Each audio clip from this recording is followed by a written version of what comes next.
April fool అంటూ ఉంటాం. అలాగా మరి జగన్మోహన్ రెడ్డి గారు కూడా ఒకరోజు ముందుగానే జనాల్ని ఏప్రిల్ ఫూల్ చేసే ప్రయత్నం చేశారు. ఇవాళ వారి మీటింగుల్లో ఇంకెన్ని రకాలుగా 99% హామీలు నెరవేర్చాను, ఇలా ఎన్నో, మద్యపాన నిషేధం చాలా చేశాం. ఇలాంటివి జనరల్గా ఎవరైనా ఏప్రిల్ 1 రోజు ఫూల్ చేసే ప్రయత్నం చేస్తాడు. కానీ ప్రతిరోజు ఆంధ్రప్రదేశ్ జనాల్ని ఫూల్స్ చేసిన మహానుభావుడు ఎవరు అంటే శ్రీయుతుడు ఎడుగూరు సన్నింటి జగన్మోహన్ రెడ్డి గారు. సో ఆయన ఇంకా ప్రతిరోజు జనాన్ని ఫూల్స్ చేయటం మానేసి ఒక ఏప్రిల్ 1కి, అంటే ఇవాళ ఏదైనా చెప్పుకోండి, దేశానికి కాబోయే ప్రధానాన్ని కూడా చెప్పండి. అఫ్కోర్స్ మీరు భయపడతారనుకోండి, ఆ మాట అనరు. అవసరమైతే అమెరికాలో పోటీ చేశానని నెగ్గలను అంటారు తప్ప కల్లో కూడా భారతదేశంలో నేను ప్రధాని అవుతానని చెప్పే ధైర్యం ఆయనకి లేదు. ఎందుకంటే అలా చెప్తే 24 గంటల్లో ఏమవుతుందో ఆయనకు తెలుసు కనుక. సరే, ఈ ఏప్రిల్ ఫూల్స్ డేని పక్కన పెడితే ఈరోజు నేను గతంలో సుప్రీంకోర్టులో 2 సార్లు వాయిదా పడింది.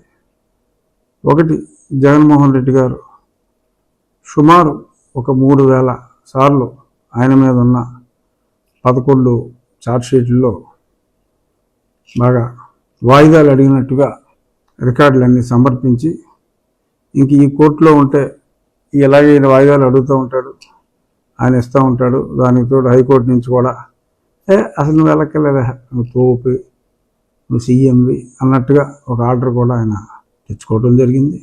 సో దాని మీద ఇది అన్యాయం, ఒక ముఖ్యమంత్రికి ఒక రూలు, ఒక సాధారణ మానవుడికి ఒక రూలా అని చెప్పి ప్రశ్నించి, ఇది న్యాయ వ్యవస్థలను చేసే విధంగా ఉంది.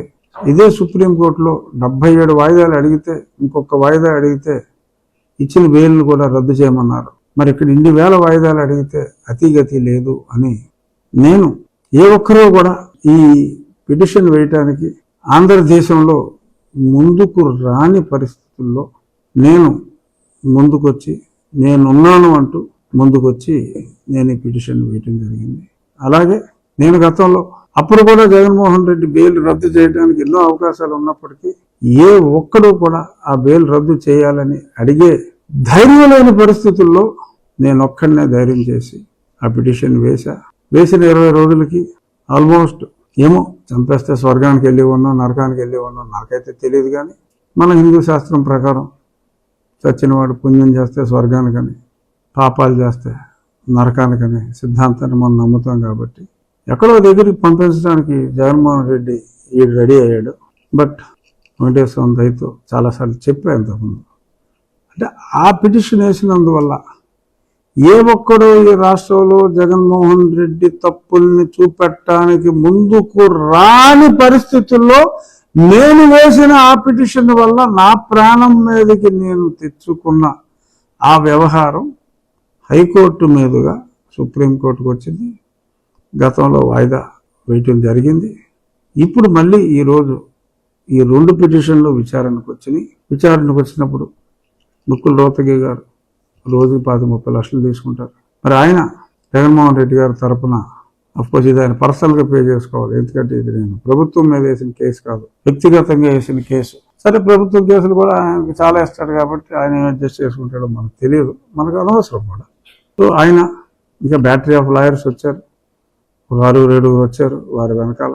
వాళ్ళందరూ కూడా ఈ కేసులో ఏం లేదు, అసలు బ్రహ్మాండంగా చేస్తున్నారు వాళ్ళు, అది ఇది అని చెప్పి పచ్చాబద్ధాలు కోర్టులో చెప్పినప్పుడు the would be chief justice of India number 2 judge justice Sanjiv Khanna గారు, what is the progress of the case అని అడిగితే పెప్ప అని చెప్పి, అంటే ఒక ముఖ్యమంత్రి, ఒక పార్టీ అధ్యక్షుడు కోర్టులకు వెళ్లకుండా ఉండటం అది కరెక్ట్ కాదు, వారికి వెసులుబాట్లు ఇవ్వటం.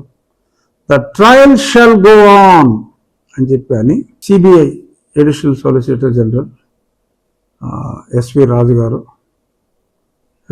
గారు సిబిఐ తరపున అటెండ్ అయితే అసలు ముందు అడిగారు, ఆయన క్వైట్గా ఉన్నారు, హూ ఇస్ సిబిఐ కౌన్సిల్ అని జడ్జి గారు తీవ్ర స్వరంలో అడిగినప్పుడు నేను సిబిఐ కౌన్సిల్ని, ఈస్ హైలీ రెప్యూటెడ్ లాయర్ రాజుగారు, చాలా పెద్ద మనిషి. ఆ రాజుగారు, I'm the lawyer representing CBI, but we ask you to file a detailed counter why the delay is happening. Did you file? Why? Give me some time, sir. So, court అడిగినా కూడా, ఎందుకంటే కారణం చెప్పడానికి లేదు. ఇంతలో మా సీనియర్ కౌన్సిల్ బాలాజీ శ్రీనివాసన్ గారు, they are hand in gloves sir, that's why they are not filing. అరే అప్పుడు ఆయన డిశ్చార్జ్ పిటిషన్, అంటే పిటిషన్ అండర్ 207, ఆ డిశ్చార్జ్ పిటిషన్లో గోల్ ఎక్కువైపోయింది. అందుకని ఒకదాని తర్వాత ఒకటి డిశ్చార్జ్ పిటిషన్ వేసినందువల్ల మేము ముందుకెళ్ళలేకపోయామంటే, మరి ఆ డిశ్చార్జ్ పిటిషన్లకి సొల్యూషన్ మీరు చూసుకోవాలి. Is it proper? అంటే ఇది సమంజసమా? ఒక ముఖ్యమంత్రికి, ఒక పార్టీ అధ్యక్షుడికి ఇలాగా ఇన్ని వాయిదాలు ఇచ్చి ఇంత డిలే చేయటం సమంజసమా? The trial shall go on అని ఆయన చాలా గట్టిగా చెప్పడం జరిగింది. అలాగే ఈ బెయిల్ రద్దు పిటిషన్ కానీ ఎందుకు ఆలస్యం అవుతుంది కాబట్టి వేరే కోర్టుకు మార్చమన్నారు. అసలు నాకు ఆ కారణాలు కావాలి, ఎందుకు ఆలస్యమైందో డీటెయిల్డ్గా.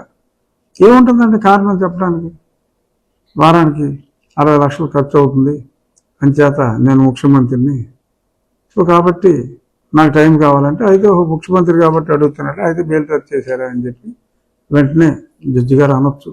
సో ఏమీ చెప్పలేక మేనమేషాలు లెక్కిస్తే మెమ్మెమ్మ తత్త అని అంటే, సరే ఎన్నికలు కూడా వస్తున్నాయి కదా, సో అని చేత ఆగస్టు 5కి వాయిదా వేస్తున్నాను అని అంటూ, but the trial shall go on అని చెప్పి అన్నారు.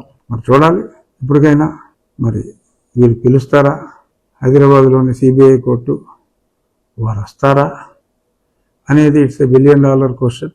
ఏముంది, లాయర్లు వెళ్తారు, 4 చెవాట్లు తింటారు, they are extremely sorry milord, pardon us milord అంటారు అనుకుంటున్నాను నేను. బట్ ఏదేమైనా ఎంత గొప్ప లాయర్ని ఇతను నియమించినా న్యాయానికి ఎప్పుడు బలం ఉంటుంది. నేను చేస్తున్నది ఒంటరి పోరాటం, నాకు ఏ పార్టీల మద్దతు లేదు.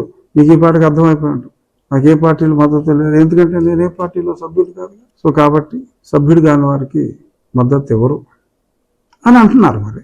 సో కానీ ఈ పోరాటం రాష్ట్ర ప్రజల కోసం, చంద్రబాబు నాయుడు గారు లాంటి గొప్ప వ్యక్తి మళ్ళీ ముఖ్యమంత్రి కావాలి అనే ఆరాటంతో, ఉబలాటంతో నేను చేసిన పోరాటం.